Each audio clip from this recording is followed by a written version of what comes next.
अब आरएसएस भी कह रही है, मोदी जी भी कह रहे हैं, कुछ लोग कह रहे हैं कि 2014 में आज़ादी मिली है। आरएसएस बीजेपी भी कह रहा है कि 2070 साल में क्या हुआ। तो वो लोग कहेंगे तो समझ में आती कि 70 साल उनको मनुस्मृति लागू करना था, वो नहीं लागू कर पाए। और 70 साल में बाबा साहब अम्बेडकर, जवाहरलाल नेहरू, राजेंद्र प्रसाद, तमाम ऐसे लोग मिलकर एक मॉडर्न सेकुलर एक कॉन्स्टिट्यूशन उन्होंने इम्प्लीमेंट किया।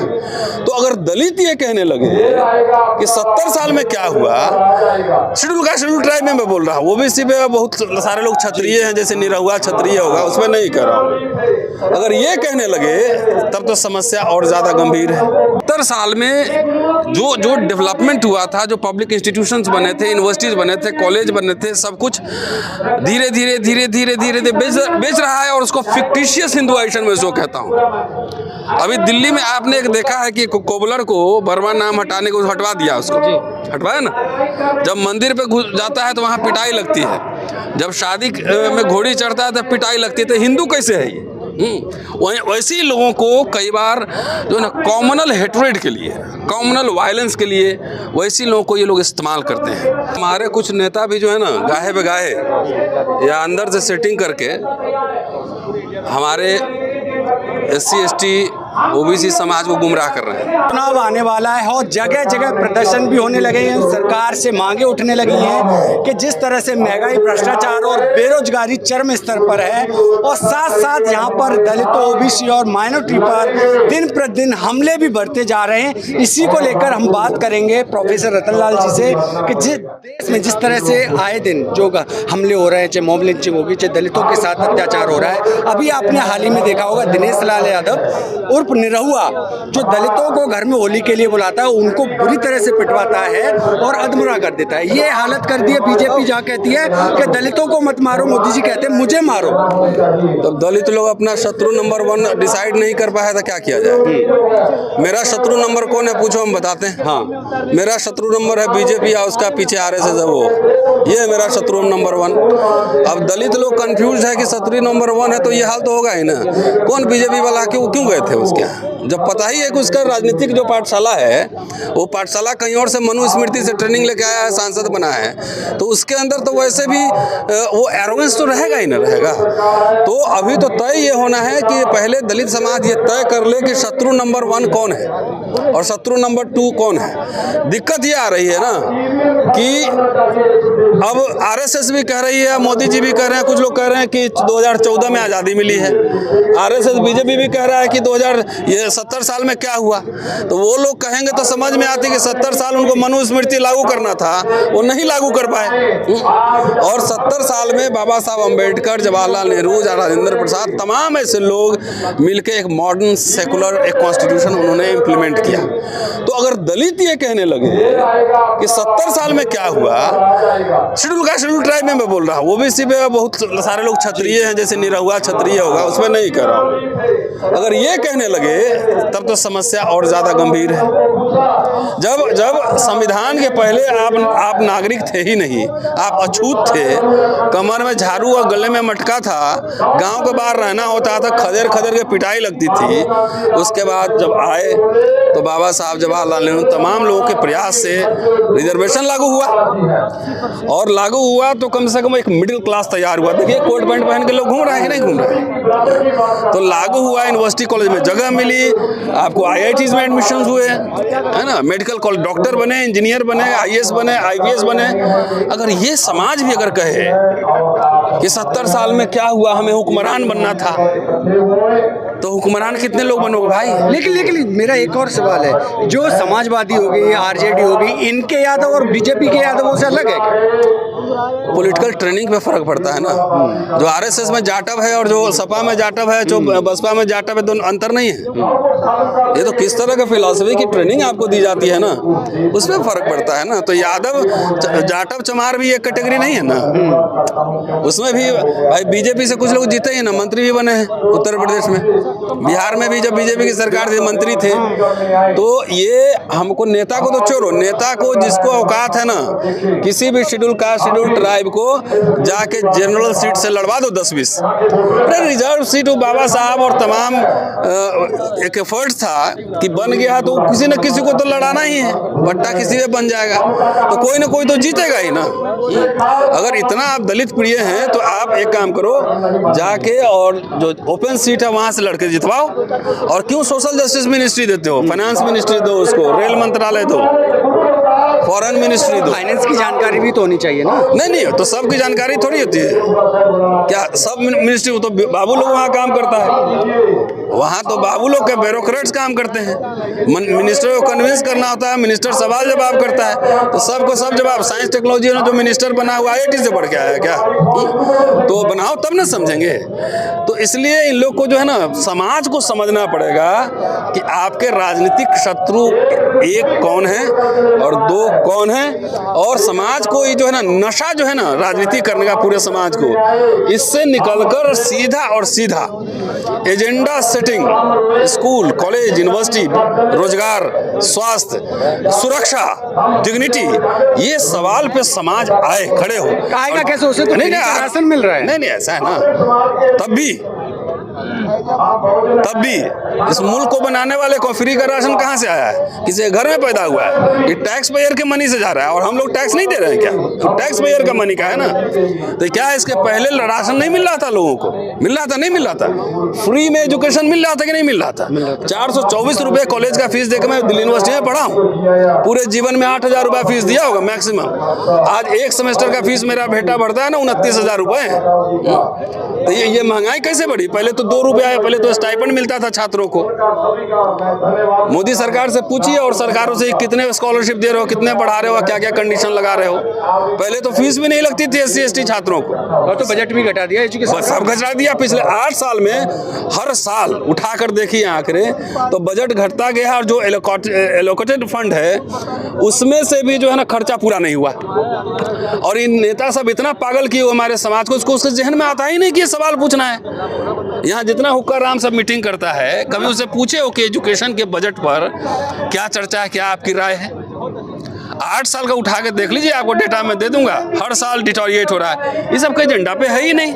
ये सब समझता है कि जनता खाली मूर्ख रहे, ताली पीटे, थाली पीटे, या खाली वोट दे के हमको मिनिस्टर बनाते रहे। लेकिन सर तो हम जनता के पक्ष में हैं, हम नेता के पक्ष में नहीं है, जनता के पक्ष में। जनता को यूनाइट करो, नेता अपने आप डर के मारे यूनाइट हो। एक सवाल है, जहाँ पर कहते हैं कि जिस देश का हेल्थ और एजुकेशन अच्छा होगा वो देश डेवलपमेंट करेगा, लेकिन जिस देश का हेल्थ का ही बजट घटा दिया जाए तो देश कहाँ से मूर्ख तो बनेगा?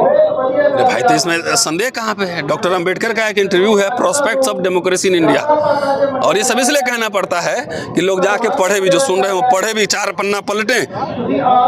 उसमें जो आइडियाज उन्होंने दिए हैं, पूरा ग्रेडेड इनइक्वालिटीज, हायरार्की, कि ऐसा समाज है जाति पर आधारित, जो जिस जन्म लेता है वही काम करता है, इतना आधारित है। तो अब तुम लोग बढ़िया कपड़ा पहनो ना, देखो शर्ट, देखो दिखाओ जरा इसका शर्ट, बढ़िया कपड़ा ब्रांडेड पहने हो। तो ये जो मनुवादी लोग हैं वो देख के अच्छा लगता होगा, कितना बढ़िया शर्ट पहने घूम रहे हो गोगल्स लगा के, तो इतना ही अच्छा लगता है। ऐसा काम करेगा कि तुम्हारे शर्ट उतर जाए, तुम्हारे जीन्स उतर जाए, गोगल्स भी निकल जाए, और जाओ खेत में BP और शुगर ठीक करते रहो। ऐसा साजिश होगा ये। आरक्षण खत्म, प्राइवेटाइजेशन आ गया, खत्म, नौकरी खत्म। लोग समझ क्यों नहीं रहे? नहीं समझ रहे हैं कि नेताओं ने और जो बड़े बड़े संगठन चलाने वालों ने उनको जो है नशे में रखा हुआ है। इसीलिए हम लोग जैसे आम लोगों की जिम्मेदारी है कि नशा निकाले, सुई उसको लगाओ, पहले एंटीडोट दो। रहने को घर नहीं, सारा जहां हमारा। जनता तो नेताओं की बात ही सुनती है, तो इसीलिए कह रहा हूँ ना कि पहले हम लोग, जनता तो सुनेगी नेता की बात, उनका तो करोड़ों में सुनता होगा, हमारा 5,000 लोग भी सुनेगा। इतने सारे यूट्यूबर्स हो, 5,000 लोग भी सुन लेगा, उसमें से 500 लोग भी अगर बात समझ गया तो 500 घर को एजुकेट कर दिया। वही सवाल खड़े करेगा ना, सवाल खड़े हो रहे हैं ना अब बहुत सारे। जब मैंने कहा कि चंदा दे रहे हो तो चंदा से पढ़ाओ बच्चों को अंग्रेजी में, कुछ अच्छा काम करो, खाली हवा में चंदा मत दो। चंदा दे रहे हो तो सवाल पूछो, तो उसका फर्क नजर नहीं आया। लेकिन सर, जब देखा होगा आपने, देश आज़ाद हुआ है तब से लेकर अब तक जो चुनाव होते रहे वो ज़्यादातर देश हित में, जनता के हित में सवालों पर चुनाव लड़े। अब देख रहे हैं कि आजकल हिंदू मुस्लिम तमाम मुद्दों पर चुनाव लड़े जा रहे हैं, लेकिन जो मुद्दे होने चाहिए डेवलपमेंट के वो मेन स्ट्रीम से बाहर हो रहे हैं। अरे भाई, तो नेता से ही सवाल करोगे ना। हमको एक काम करो, हमको लाओ पार्टी बनवाते हैं, पार्टी बनाते हैं, हमसे पूछो, हम एजेंडा सेटिंग करते, मैनिफेस्टो बनाते हैं।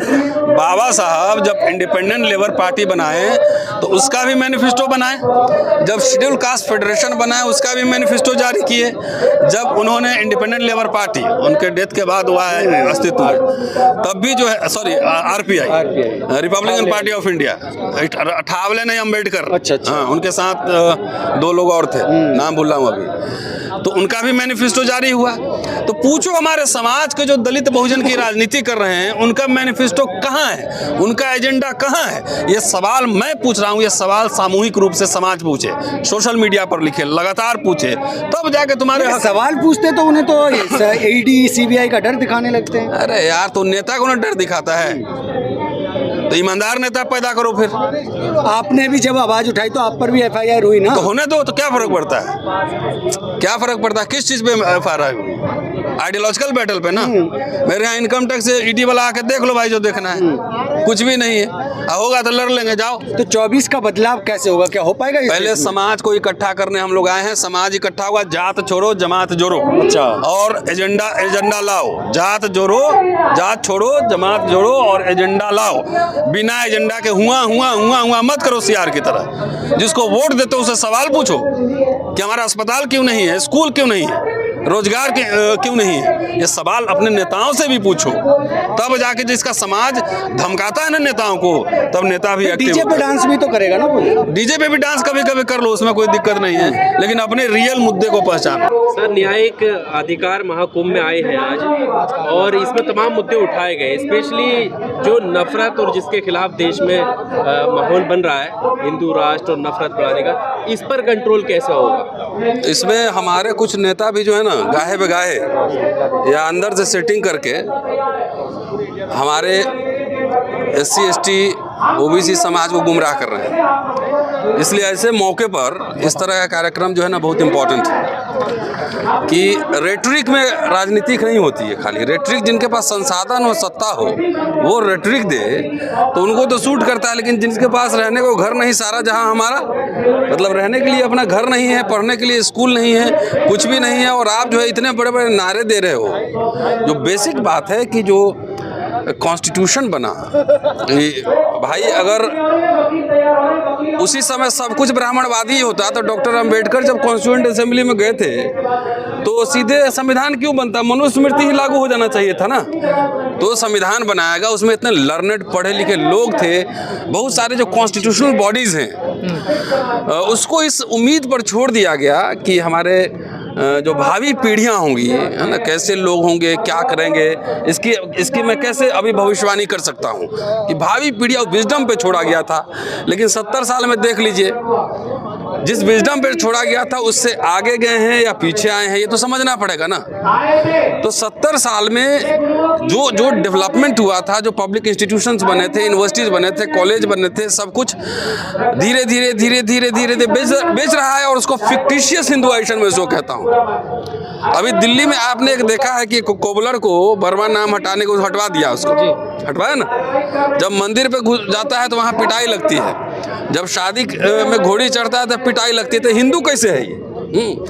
वैसे ही लोगों को कई बार जो ना कॉमनल हेट्रेड के लिए, कॉमनल वायलेंस के लिए वैसे लोगों को ये लोग इस्तेमाल करते हैं। तो उनके लिए कम से कम जिस तरह की बातें यहाँ हो रही है, आई ओपनर हैं कि कम से कम आंखें खोलो, तुम्हारा हक कौन खा रहा है, तुम्हारे बच्चों के स्कूल कौन बंद कर रहा है, तुम्हारे जो सरकारी संस्थाएं उसका निजीकरण कौन कर रहा है, ये तमाम मसलों को पहचानो। और जैसे RSS BJP वाले लोग कहते हैं ना कि मुसलमान पाकिस्तान भेज देंगे, तो उससे हमारे दलित भाइयों को खास तौर से लगता है कि मुसलमान पाकिस्तान जाएगा तो सारा ज़मीन अब जो बंगला है नवाब शाह का मेरा ही होगा, तो मिलता तो कुछ नहीं है, लेकिन ये है उसको नशा में डाल देता है मिलने वाला है। उसी तरह हमारे कुछ दलित हैं, बड़े बड़े नेता हैं, बड़े बड़े संगठन हैं, वो पूरी एनर्जी वैसे मुद्दे पे लगा रहे हैं जो अनरियलिस्टिक है। विदेश भेज देंगे ब्राह्मण को, तो यूरेशिया भेज देंगे, हम मूल निवासी हैं। ये सब लोग जो है आरएसएस का बी टीम है। जो मूल निवासी कह रहे हैं। हाँ, इसलिए बता रहा हूँ ना, मूल निवासी कॉन्स्टिट्यूशन बन गया, या तो बाबा साहब को मानते हो या फिर मूल निवासी मानते हो।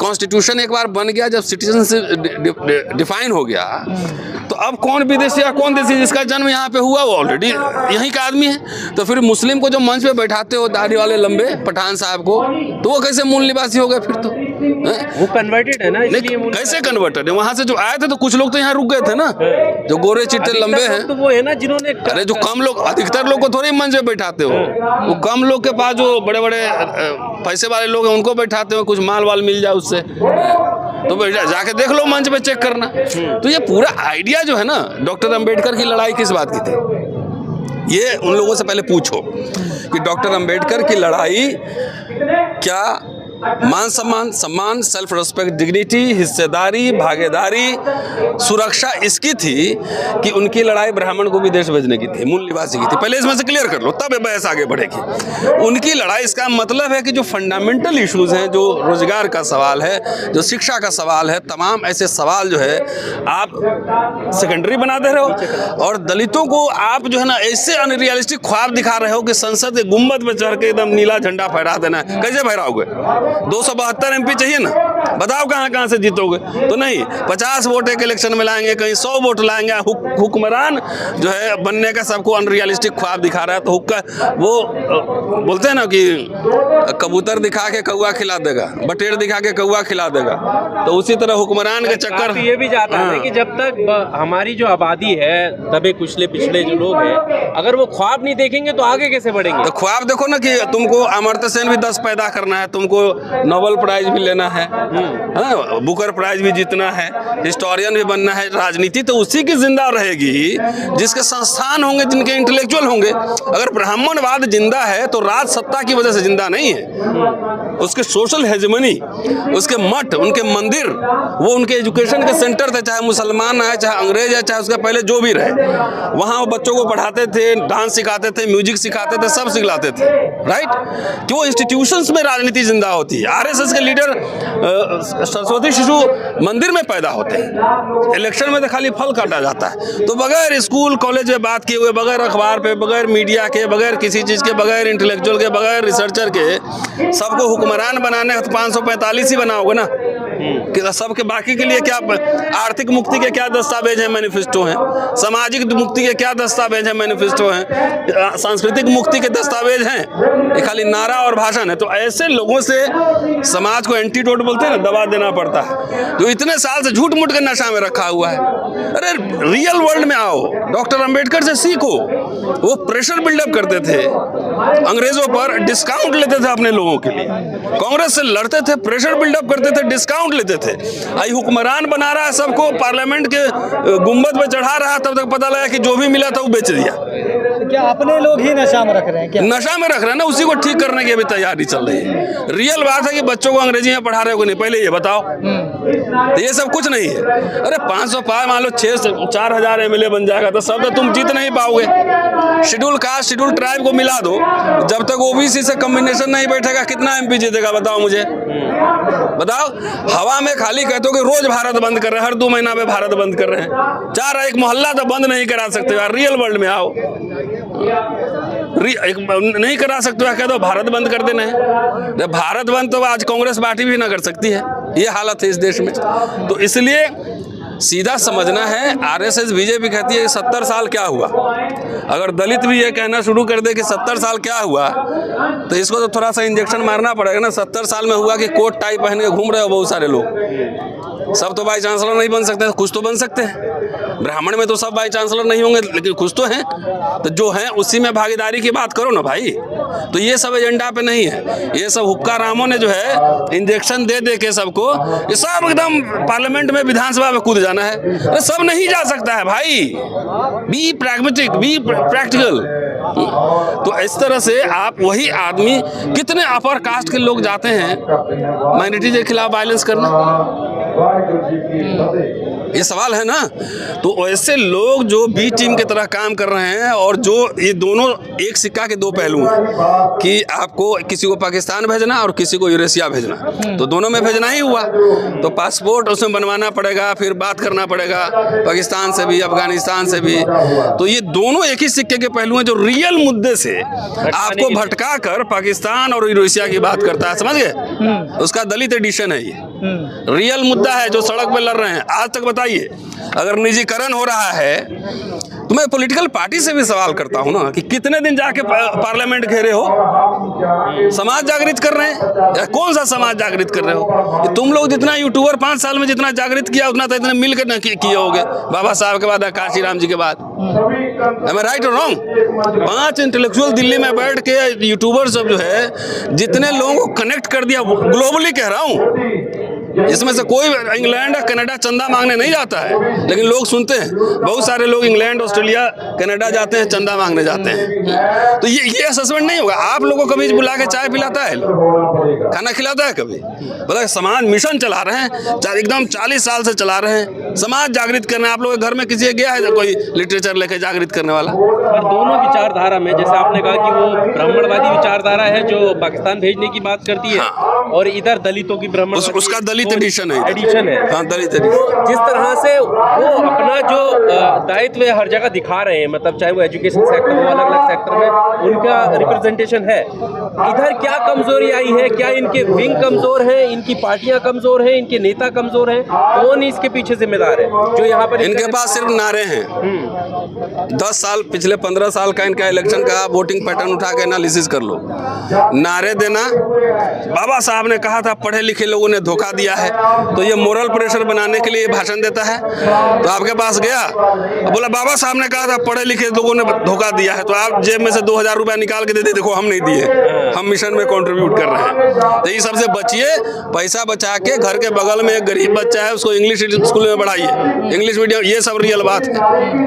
अगर जिस दलित पॉलिटिक्स में, विजन में स्कूल नहीं हो, कॉलेज नहीं हो, एजुकेशन नहीं हो, इंस्टीट्यूशन नहीं हो, इवन काशी राम जी भी अखबार कई निकाले थे, संस्थान बनाए थे, कब DS4, बामसेव, तमाम संस्थान बनाए थे, उसी को कौन लोग बांट दिया?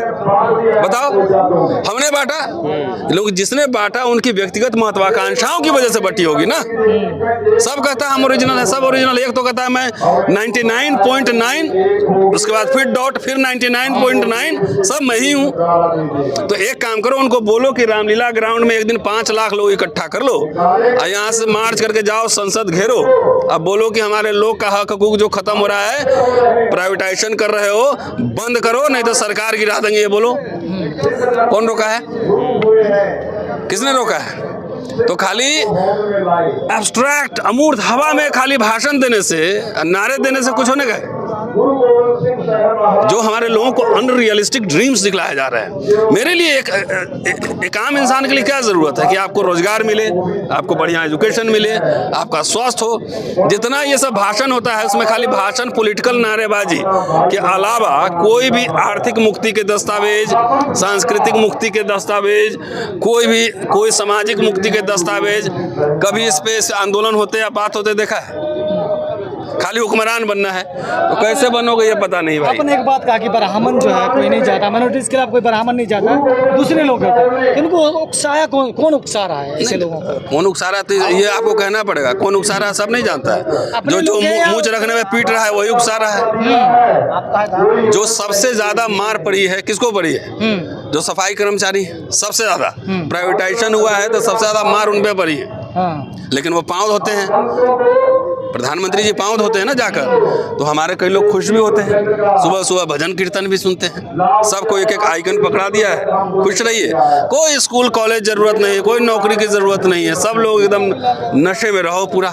इस देश के हम मालिक हैं, हम मूल निवासी हैं, रहने को घर नहीं सारा जहां हमारा। शुक्रिया, थैंक यू।